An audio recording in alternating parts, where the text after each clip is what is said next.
Welcome back. This is Paul here, and we're going to continue where we left off in building our first program. So last time we talked about output, displaying information on the console using cout. And we can do a lot with that, but essentially this allows us to write programs that are pop-up boxes that we can display some message on the screen. In order to add interaction, we need to, in addition to have output, have input. Have users be able to enter data that affects our program and how it runs. So today we're going to be looking at how to do that input. And the first thing that we need to know is, so when we're doing input, that's information coming from the console into the program. And what we need is a place to store that information once it comes into the program. And so to do that, we need to use what are called variables. So variables in programming are very much like variables you may have encountered in your math classes, which is they are holders for values, and those values can change, and that holder has a name. Now, in your math class, you might be used with variable names that are single letters like X or Y or I or something like that. In programming, we have a lot more flexibility in the naming of our variables. So variable names can consist of anything using upper and lowercase letters, numbers, and the underscore character. So some examples of variables might be age, or birth year, or num cars, or or next 3D component. Any of these would be valid variable names.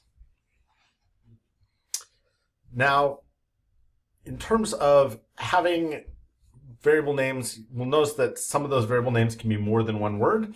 There's two common styles for that. One thing is that by convention, variable names will always start with a lowercase letter. When you have mobile words, there are two common ways of doing it. One is what we call camel case, which is where the first word is lowercase, and then all subsequent words are capitalized. And then the other one is to just use all lowercase but have underscores between each word. Both these styles are perfectly fine to use. There's not really a reason to prefer one or the other. The main thing is to just be consistent about what style you're going to use. So if you're using camel case, use camel case throughout your program. If you're using underscores, you use underscores throughout your program. As far as your assignments and so forth, I would encourage you to experiment around with both styles. Try one for one assignment, try another for another assignment, and see what looks best to you, what's most comfortable for you, and stick with that. Okay, so one thing that variables require is that they require a name so that we have some way of referring to them. The second thing that they require is what's called a type. So the type, it tells the program what sort of information is going to be stored in that. And today we're going to look at two types. One that's used to store numbers and one that's used to store text. So I'm going to delete these real quick.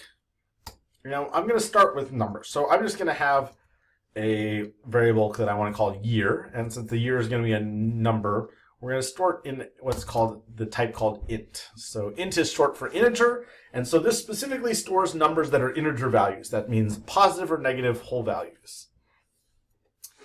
Now, so this here is called defining or declaring the variable.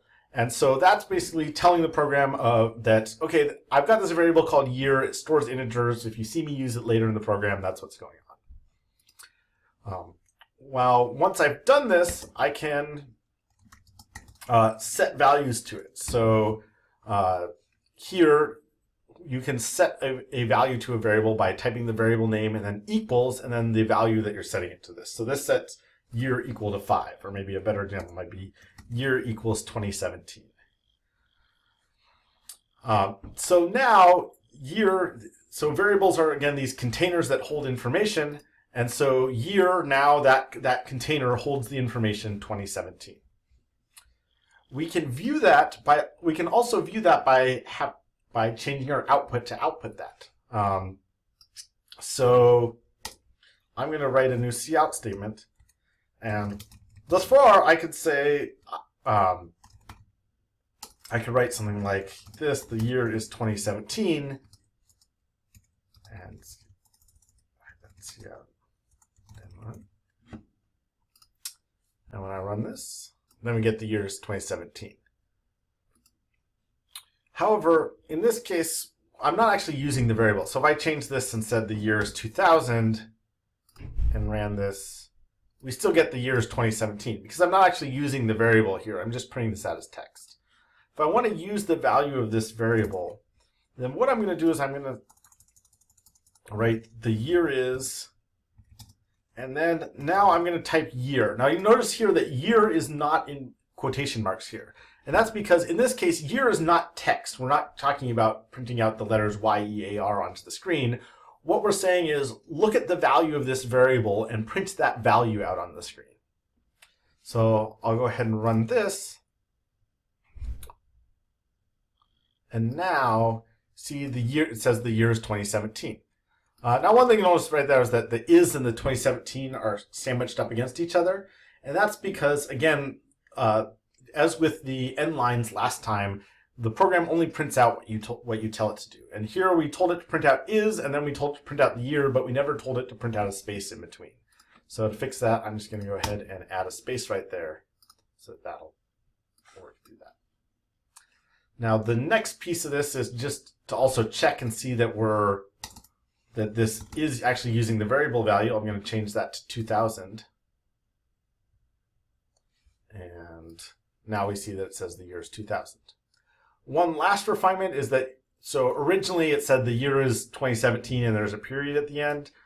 In order to do that, I'm just going to string on one more statement here. I'm going to have a print out the text that's just the period, and then I'm going to have the end line of that. So you're welcome to have as many different individual statements that you're trying to print out in a single cout statement. You just have to have a pair of arrows between each one. So the year is, and then the year, and then a period, and then the end line. And that gets us this program right here. Okay, so now we've talked about some of the basics of how to use variables, or how to set them up and how to set values to them. But so far, I can change what happens when I run the program, but only if I go in here and modify the source code. What we're going to do now is set it up so that we ask the user for this information. And so to do this, we're going to use a command called cin. And so just like cout is for console output, cin is for console input. And the way that cin will work is that you type cin and then you type the value that you want to put information into, or the variable that you want to put information into. So here, the variable that we're trying to get information from the user and put it in that variable is year. So I'm going to type cin year, and because the information is coming from the console to the variable, we're going to put the arrows pointing the other direction. So I'm going to read information from the console, and then I'm going to store that information inside the variable year. Now, if I run this as is, we just get this this blinking line and nothing seems to be happening. Well, the reason nothing's happening right now is that the program is waiting for me to enter this information. In fact, if I do, so if I type 2014, say, then it will print out the year as 2014.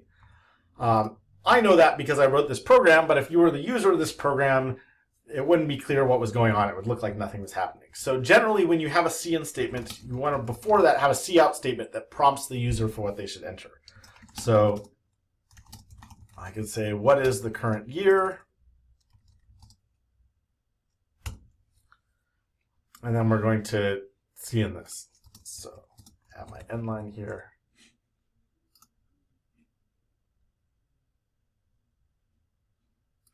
Now it says, what is the current year? I type 2017, and that prints out that the year is 2017. Now, one thing when doing prompts for cins, you don't necessarily have to have this end line statement here, and that's because when the user types in their answer and hits enter, that hitting enter also causes it to go to the next line. It's more of a style preference with this, so just to show you what it looks like without the end line. Let's get this to compile here. So now that it's compiled, you'll notice that the cursor is on the same line as that text. I type in my answer and hit enter, and then on the next line, it spits out the response that the year is 2015. All right, so one last topic for this video. One other type that we're gonna deal with is storing text, and that's through a type called string.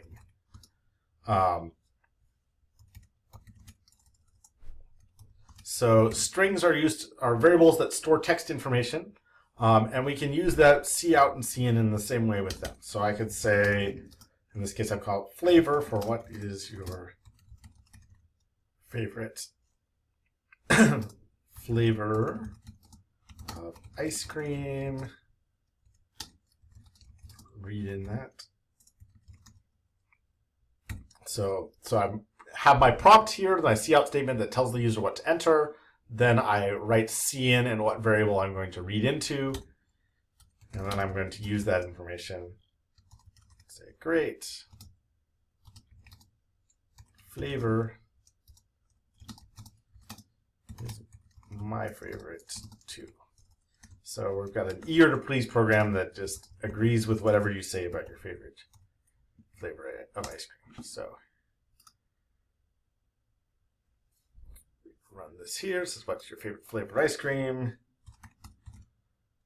Chocolate. That works too. Notice that I didn't delete this stuff earlier, so it also asked me about the year. And then that puts that in there. All right.